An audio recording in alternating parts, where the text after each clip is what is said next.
విశాఖపట్నం నుండి అనకాపల్లి వెళ్ళే రూట్లో జస్ట్ 21 కిలోమీటర్స్లో ఈ టెంపుల్ ఉంది. ఇది గణపతి సచ్చిదానంద స్వామీజీ వాళ్ళు నిర్మించిన ఆలయం. దీని పేరు ఏంటంటే చింతామణి గణపతి దత్తాలయం. ఇక్కడ చాలా మంచి గార్డెన్, మంచి లొకేషన్.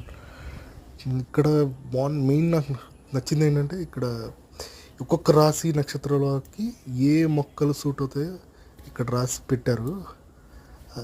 వచ్చి చూసుకోండి మీకు ఏది సూట్ అవుతుందో. నెక్స్ట్ ఇక్కడ హోమాలు అన్నీ చేస్తారు. ఇంకొక మెయిన్ విషయం ఏంటంటే ఇక్కడ పూర్ణఫల దీక్ష అని 16 ప్రదక్షిణలు చేయాలి.